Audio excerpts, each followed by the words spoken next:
violence, riots, unrests.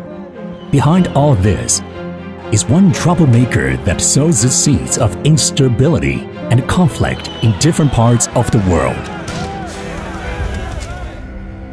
All of you in this room have good reason to be proud. The National Endowment for Democracy, or NED, was founded in 1983.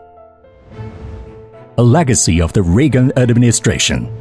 It is ostensibly an NGO that promotes democracy abroad and claims to be dedicated to the development of human rights, independent media, and the rule of law in other countries.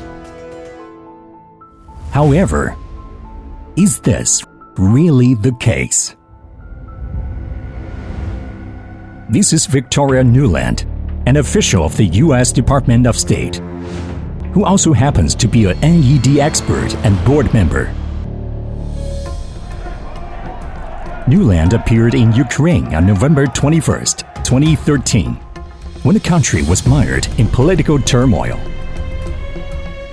In a leaked telephone conversation, Nuland and Jeffrey Pyatt, then U.S. ambassador to Ukraine, discussed the hand-picking candidates for a new Ukrainian government, showing how deeply they were involved in the opposition's political campaign.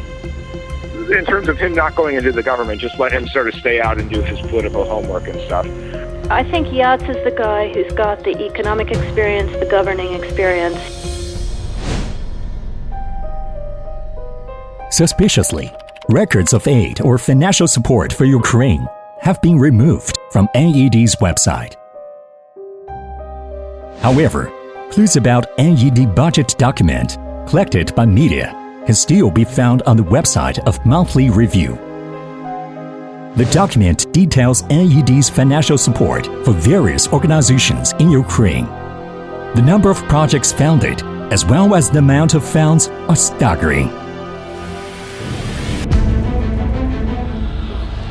This is not the first time that NED, a cover for the US government, interfered with democratic election in Ukraine. NED interfered in the Ukrainian presidential election of 2004.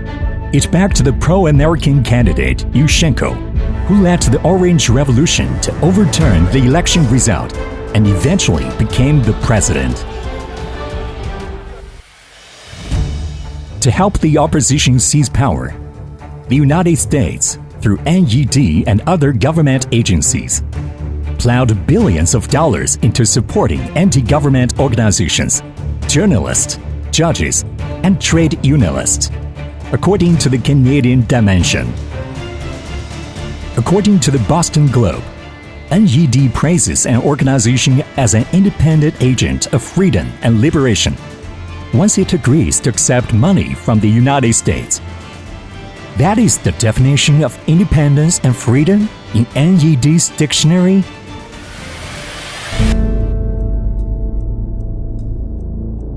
As interfering other countries' affairs is prohibited by UN conventions and international law, NED plays the role of de facto CIA when it is inconvenient for the latter to operate openly.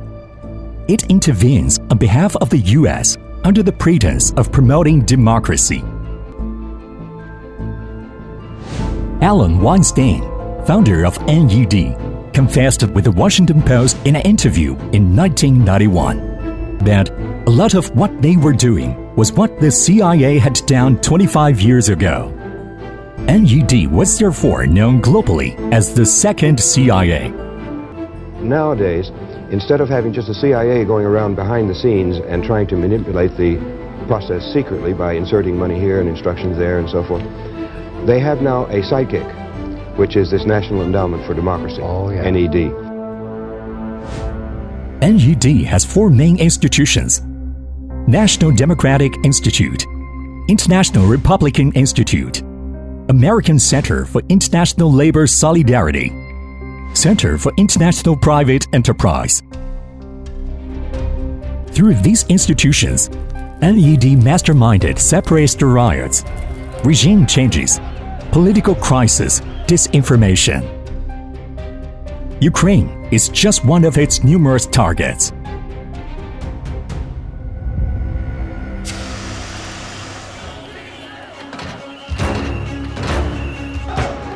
NED was also an important enabler of the Arab Spring, providing financial support to pro-America individuals and groups.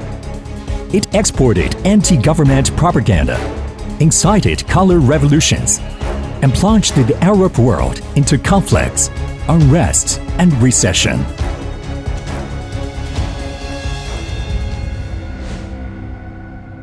NED instigated the color revolution in Bolivia, forcing President Evo Morales to resign and go into exile, creating political instability in Belarus. The United States masterminded color revolution against the Belarusian government. In addition, NED orchestrated violent coup in Haiti, influenced elections and constitutional referenda in Kyrgyzstan, stirred up protests and confrontations in Thailand, incited oppositions in Nicaragua to seize power by force, interfered in Mongolia's parliamentary elections, and Uganda's presidential election.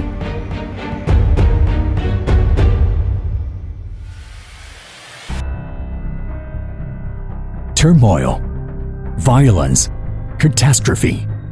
Behind all this, a troublemaker is pulling the strings. It hides under the cover of promoting democracy and human rights. But what lies beneath the glorified pretense? Is it hypocrisy, selfishness, hegemony, or something even darker? Only time will tell.